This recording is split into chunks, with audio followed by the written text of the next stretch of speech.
Welcome to my YouTube channel. Hey, what's up, everybody? My name is Jamie, and I am back with another video.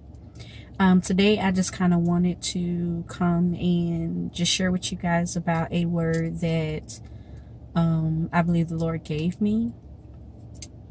And one of the things and if you follow me on my Instagram, I put up a picture where I had on a pair of sunglasses, and one part of the glass had the cover on it and the other one didn't. Actually, my glasses broke, and I just, put them on, and literally that's what came back to me about the vision that God had given me. And what I want to just talk to you guys today about is wounded perception.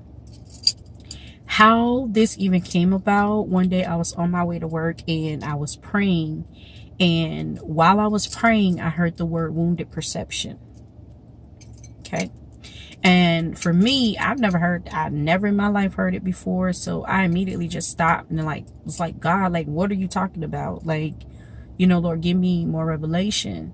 And when I began to ask God to give me more revelation, he showed me a vision of a man who looked like he had been in war, like he had been fighting in a war, like a soldier, and he had been wounded. And this man had a bandage that was wrapped around his wound. And when I began to look at this man in the vision, the blood began to seep through the bandage. And when the blood began to seep through the bandage, I heard the word survival. Now, this had me literally praying and just really just in the presence of God, literally concerning what God was showing to me.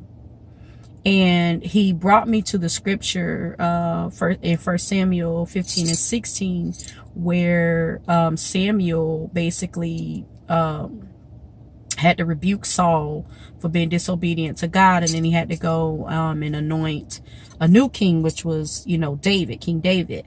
But I just wanted to kind of just share some things with you concerning this, because I really and truthfully, and I say this a lot, believe that God is calling his people to a place of wholeness. I believe that he wants us to walk and be healed and whole in every area of our lives. And the problem is that many of us are not healed. We're just surviving. And surviving basically is a place of comfort. You learn to adapt to things. You learn to adjust being wounded. And if you think about, or people, or even if you yourself have been in a war and you've been wounded, you still have to learn how to fight for your life. But you know what I'm saying? You're still fighting with that wound. The wound is not really healed. But I have my notes. I don't want to jump too ahead of myself. I just really want to follow and really release whatever God is really telling me to release. And I've spoken about this before, a couple times. And for whatever reason, God is literally not letting this word just go. So that's confirmation for me, knowing that it needs to be heard. People need to know about it, and God really wants his people to be set free in this season. So the first thing that I wanted to really just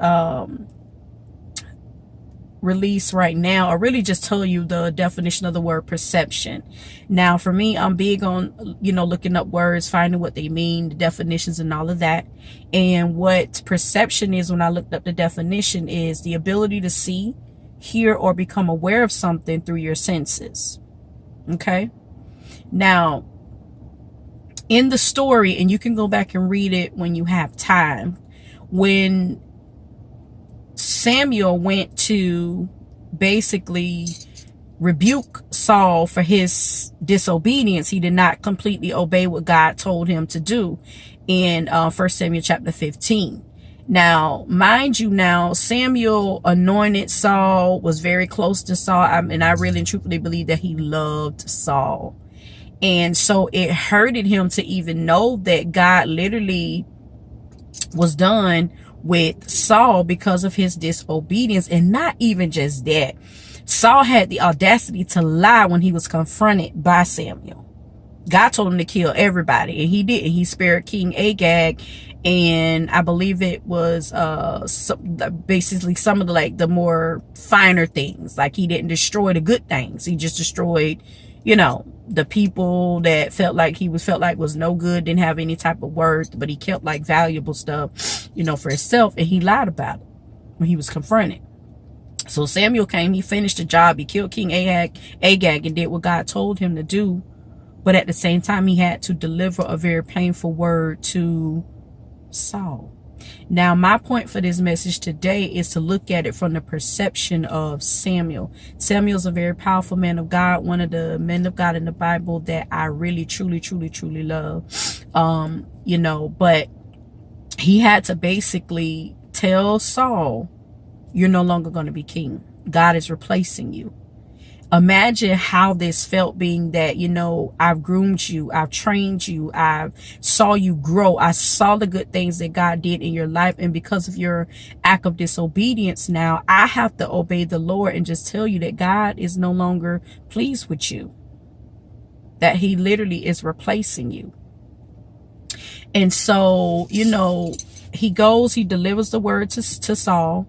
And now I believe that at that point, Samuel was at a place where now he was hurting. He was wounded. And we can be wounded from so many different things that happens in our life. Molestation. You can be wounded from relationships, betrayal. It's so many things that can take place, and it wounds us. It hurts us. We are, we're wounded. It's like a cut, that takes place in your skin. You feel it. It's hurting.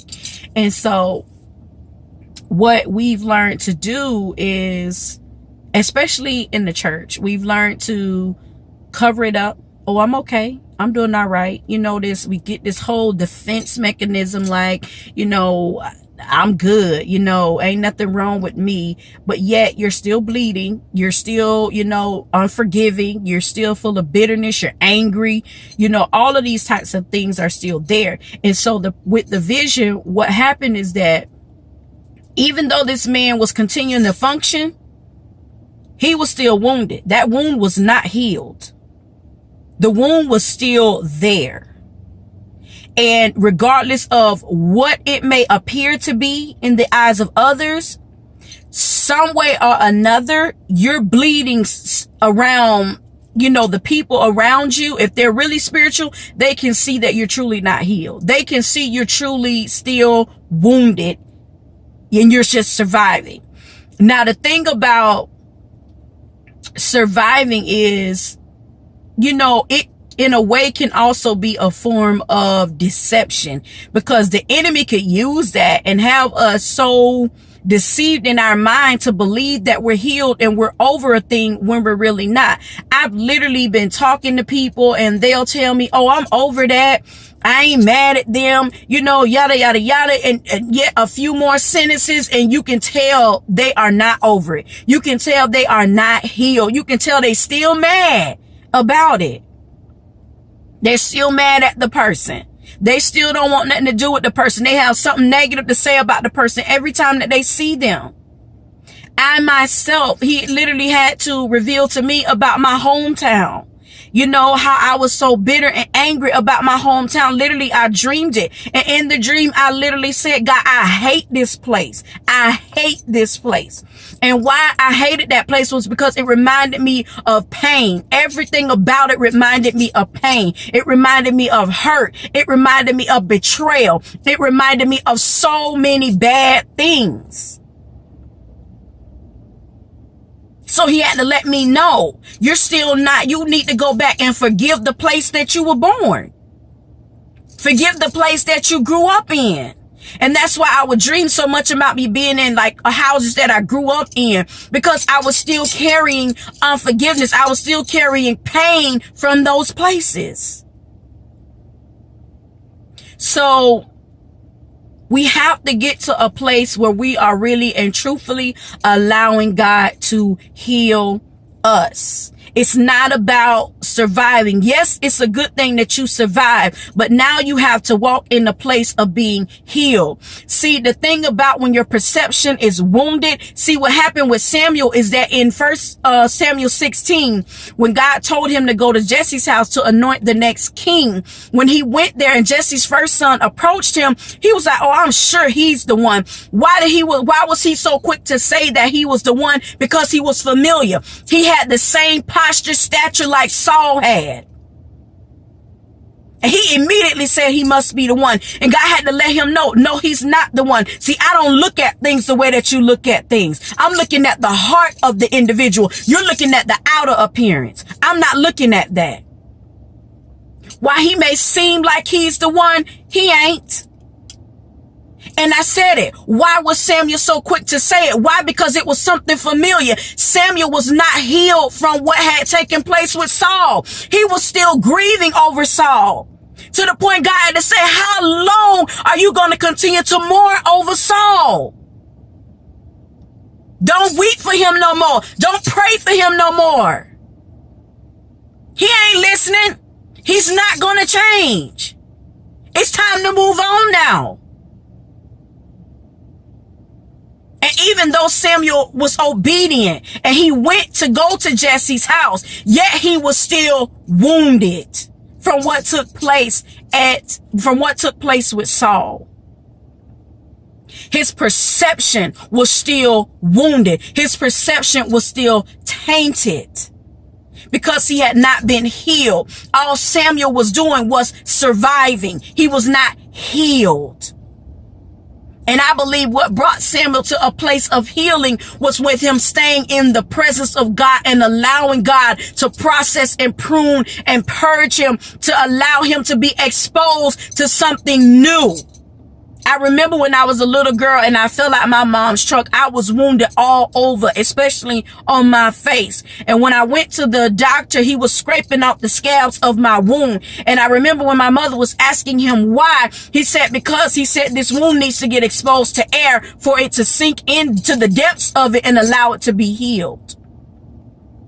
See, survival keeps us back. It keeps us in the place of being stagnant. We're not moving forward. We're stuck in one place. We're fearful of everything. Oh God, I want to get married, but Lord, I'm scared somebody gonna hurt me. I'm gonna end up in divorce again. God, I want to be able to go out and launch my business, but God, I'm scared it's gonna be a failure again. We have to get out of that. And the enemy is taking advantage of us walking in survival mode and not being healed because he knows that he can keep us blinded by fear. I can keep you stuck in this place because you're not healed. You're walking in fear. You're afraid of everything. Every little thing you're so afraid of. But we have to get to a point where we're saying, you know what, God? I'm going to trust you. Yeah, that thing hurt. But God, if I got to cry it out, spit it out, I don't care, God. If I got to go through some deliverance, whatever the case may be, God, but do what you have to do so that, Lord, I'm no longer in a place of survival. That, God, I am literally walking in a place of healing, and I'm walking in my place of healing. I've been betrayed. I've dealt with abuse. It's all kind of rape, molested. I've been there. But the point of the matter, I had to say, you know what, God, this cannot be my life. This is not going to control me. It's so much more to my life than this. And it is a process. Healing is a process. Healing does not take place overnight. It is a process. But if you allow God to take you through that process, you're going to be glad that you decided to go through your healing. It's going to be more beneficial for you. He says that I will cause all things to work together for your good. The devil meant it for evil, but God knows how to make that thing work for your good. Nothing that you've been through will be wasted if you allow God to allow you to be healed. It's time out for walking around covering up with bandages. And one of the things that I wanted to share with you was about the coverings of your wound. Because see, you can be covering your wound with the bandage like the soldier was, the man in the vision, or you can cover your wound with the dressing. And see, the problem is, even though they're used for the same thing, their purpose is totally different. The bandage usually is a temporary thing that they're both temporary, but the bandage purpose, it mainly just allows you to relieve the pain temporarily, give you some form of comfort. But the dressing, which is another thing that you can use to cover the wound, it may not be so comfortable, but it's going to get you to your healing place. So you have to ask yourself the question, what am I covering my wounds with? Am I covering it up with a bandage, or am I covering it up with a dressing? The dressing is God. Am I sitting in the presence of the Lord, praying, fasting on my face in worship, allowing you, Father God, to heal and to just, deliver me from these things?